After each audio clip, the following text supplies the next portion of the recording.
Hello everyone, कैसे हो आप सब। Welcome our channel Yashasvi classes.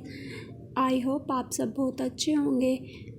जैसे कि आप सभी को पता है कि हम नेट के कुछ क्वेश्चंस की प्रिपरेशन कर रहे हैं। तो हमारा जो पहला क्वेश्चन है आज की सीरीज का, वो है ICMR 2010 द्वारा दी गई एक गर्भवती महिला के लिए विटामिन ए की प्रस्तावित पौष्टिक आवश्यकता है।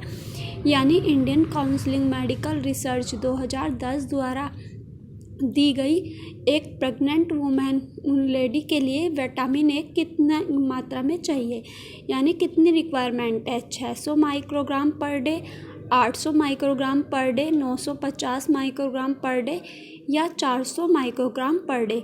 ICMR द्वारा कितनी चाहिए? 800 माइक्रोग्राम पर डे। ठीक है। दूसरा क्वेश्चन है हमारा ASTM का सही पूर्ण रूप दीजिए। यानी ASTM की हमें फुल फॉर्म बतानी है।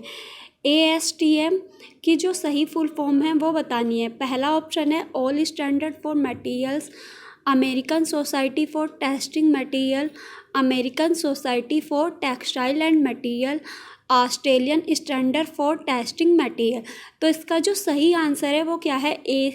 ए यानी अमेरिकन, एस यानी सोसाइटी फॉर, टी यानी टेस्टिंग, एम यानी मटेरियल। तो इसका जो राइट आंसर है इस फुल फॉर्म का वो है American society for testing material.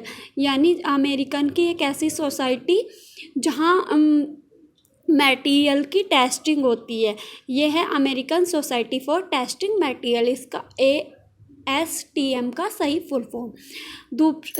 Third option है हमारा, निम्नलिखित में से कौन सी तंतु की मुख्य विशेषता नहीं है।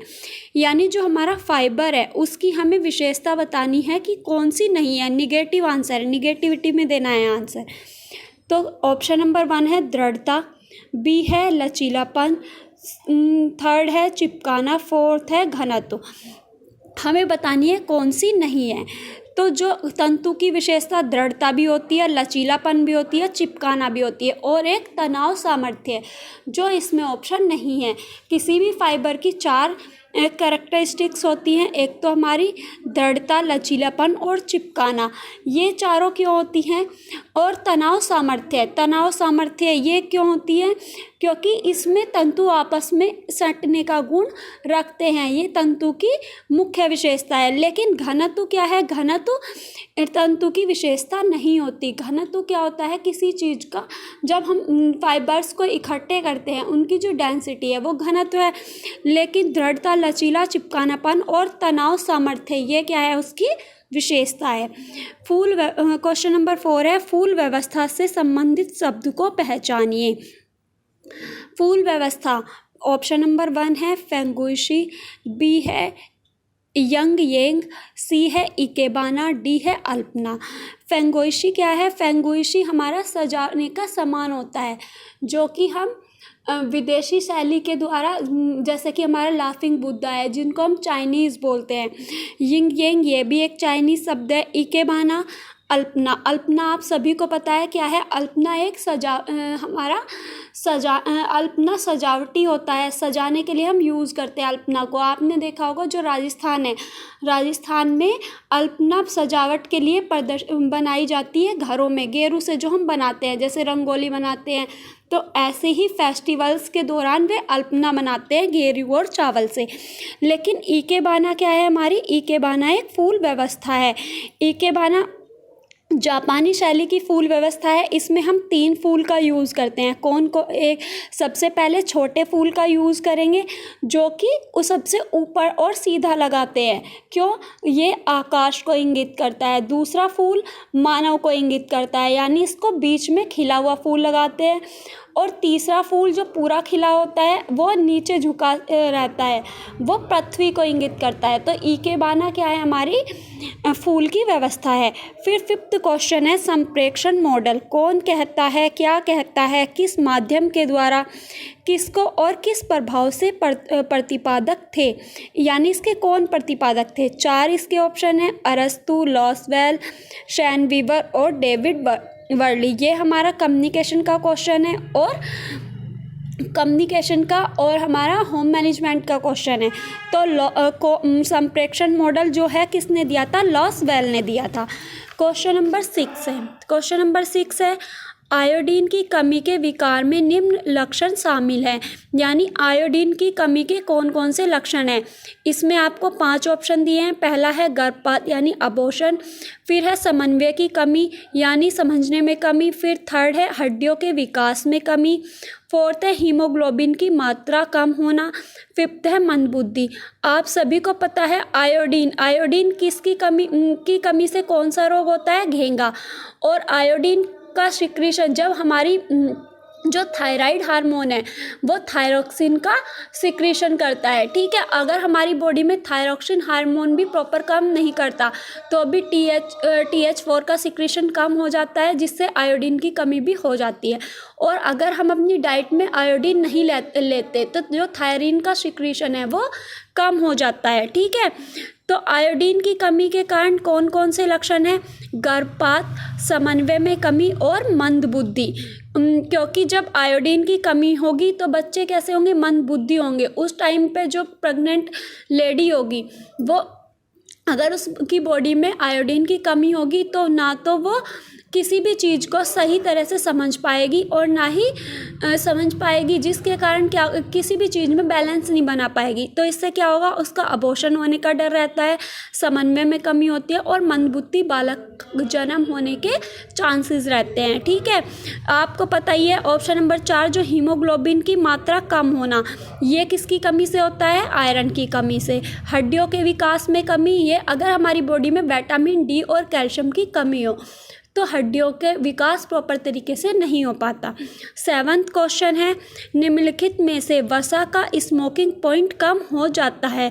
यानी वसा को जब हम वसा का स्मोकिंग पॉइंट धुआं कब कम हो जाता है? पहला ऑप्शन है वसा को बार बार गर्म करने पर, दूसरा है सतह क्षेत्र को कम रखने पर, थर्ड ऑप्शन है वसा में कुछ हाइड्रोलाइसिस होने से मुक्त वसा अम्ल की उत्पत्ति से, चौथा ऑप्शन है आटे के कणों जैसे निलंबित पदार्थों की उपस्थिति से। इसमें कूट देना है हमें। तो आप सबको पता है अगर हम वसा को बार बार गर्म करते हैं तो क्या होता है? जब हम तेल को गर्म करते हैं तो उसमें एक एक्रोलिक नामक पदार्थ यानी जो विषैला पदार्थ है वो उत्पन्न होने लगता है और जो धुआं है वो नष्ट हो जाता है। क्यों? क्योंकि जब तेल पकता रहेगा क्या होगा?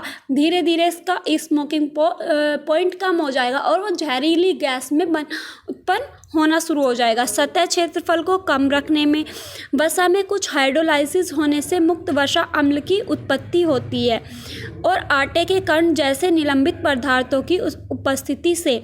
तो इसके जो सही ऑप्शन होंगे वो होगा ऑप्शन नंबर 1 यानी वसा को जब बार बार गर्म करने पर उसका स्मोकिंग पॉइंट कम हो जाता है। दूसरा वसा में कुछ हाइड्रोलाइसिस होने से मुक्त वसा अम्ल की उत्पत्ति से। मुक्त वसा अम्ल यानी जो एक्रोलिक पदार्थ है, जब आपको पता ही है जब आप किसी भी चीज़ को बार बार गर्म करते हो, ठीक है, तो उसमें जहरीला उसका हाइड्रोलाइसिस प्रोसेस होनी स्टार्ट होगी। यानी उसमें से कुछ मुक्त पदार्थ जैसे एक्रोलिक तत्व जैसे विषैले हानिकारक पदार्थ निकलने स्टार्ट हो जाएंगे।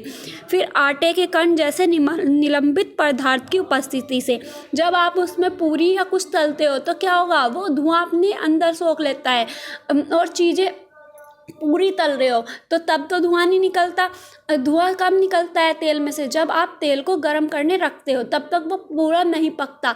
जब पकता है जैसे जैसे वो पकना शुरू होगा उसमें से धुआं निकलना स्टार्ट हो जाएगा। लेकिन जब वो पूरा पक जाएगा और आप उसमें क्या डाल दो? पूरी डाल दो, तो वो क्या होगा? जो धुआं है वो अपने अंदर ले लेगा, फिर तो धुआं नहीं निकलता। ठीक है, तो इसमें वसा को बार बार गर्म करने पर वसा में कुछ हाइड्रोलाइसिस होने से मुक्त वसा अम्ल की उत्पत्ति से, आटे के कणों जैसे निलंबित पदार्थों की उपस्थिति से। फिर है क्वेश्चन नंबर 8 अभिकथन खून का धब्बा निकालते समय ताप को जरूर त्यागना चाहिए। कारण ताप प्रोटीन को कोगुलेट यानी जमा करके धब्बे को कपड़े से में दृढ़ कर लेता है। AR दोनों सही हैं, AR दोनों गलत है। A सही है, R गलत है। A गलत है लेकिन R सही है।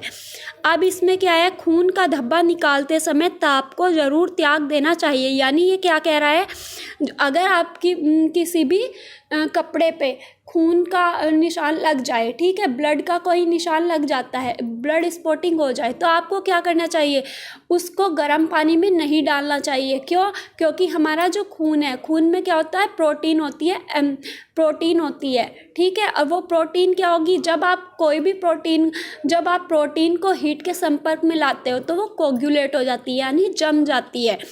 तो यानी ए आर दोनों सही है। अगर आप उसको ताप के संपर्क में लाओगे तो क्या होगा, वो प्रोटीन जम जाएगी और कपड़े का जो धब्बा है वो दृढ़ हो जाएगा। Thank you for watching this video. Please like and subscribe.